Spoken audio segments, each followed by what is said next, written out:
एक छोटे से गांव में अरव नाम का लड़का रहता था। वो बहुत जिज्ञासु था, हर चीज के बारे में जानना चाहता था।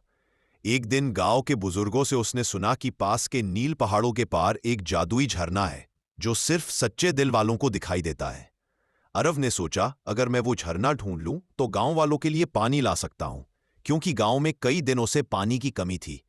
भाग 2 यात्रा की शुरुआत सुबह सुबह एक छोटे से बैग में रोटी, पानी और अपनी मां की दी हुई लाल धागे की राखी बांधकर अरव निकल पड़ा। रास्ते में उसे एक बोलने वाला तोता मिला। नाम मेरा टोनी है। किधर जा रहे हो छोटे साहब? अरव ने कहा, जादुई झरना ढूंढने। टोनी ने हंसकर कहा, वो झरना हर किसी को नहीं दिखता, तुम्हें 3 परीक्षाएं देनी होंगी। अरव ने मुस्कुराकर कहा, अगर मेरे गांव को मदद मिलेगी तो मैं तैयार हूं। भाग 3 पहली परीक्षा। लालच की झील। टोनी उसे एक सुनहरी झील के पास ले गया। वहां एक आवाज आई, अगर तुम इस झील का पानी पी लोगे तो तुम्हारे पास सोना और जवाहरात आ जाएंगे। आरव ने झील की तरफ देखा, लेकिन याद आया गांव के लोगों का सूखा कुआं। वो बोला, मुझे सोना नहीं, पानी चाहिए अपने गांव के लिए। तुरंत झील चमकी और टोनी बोला, शाबाश, तुमने पहली परीक्षा पार कर ली। दूसरी परीक्षा, डर की गुफा। अब वो एक अंधेरी गुफा में पहुंचे। अंदर से डरावनी आवाजें आ रही थीं, यहां से कोई वापस नहीं जाता।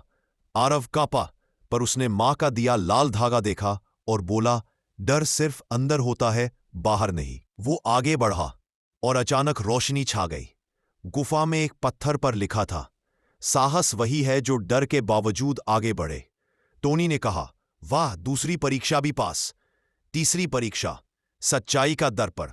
अब दोनों एक ऊंचे पर्वत पर पहुंचे। वहां एक चमकता हुआ शीशा रखा था, सच्चाई का दर्पण।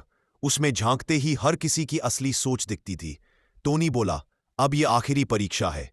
आरव ने जब उसमें देखा तो खुद को थका हुआ, पसीने से लथपथ देखा, लेकिन उसके दिल में गांव के बच्चों की मुस्कानें थीं। दर्पण चमकने लगा और झरने की दिशा दिखाने लगा। आरव और टोनी उस दिशा में गए। पहाड़ों के बीच नीली रोशनी में चमकता हुआ जादुई झरना बह रहा था। आरव ने उसमें से पानी लिया और बोला, अब मेरा गांव कभी प्यासा नहीं रहेगा। झरने की देवी प्रकट हुई, तुमने लालच, डर और झूठ पर जीत पाई है। अब ये पानी तुम्हारे गांव को हमेशा सुखी रखेगा। गांव में जैसे ही आरव लौटा, सब लोग हैरान रह गए। झरने का पानी जब कुएं में डाला गया, अब तो हर सूखी जमीन हरी हो गई। गांव में त्योहार जैसा माहौल हो गया। टोनी ने कहा, याद रखना आरव, असली जादू किसी झरने में नहीं, सच्चे दिल में होता है। सीख, मोरल, सच्चाई, साहस और निस्वार्थ भाव, यही असली जादू है। अगर दिल सच्चा हो तो दुनिया का कोई भी झरना अपना रास्ता दिखा देता है।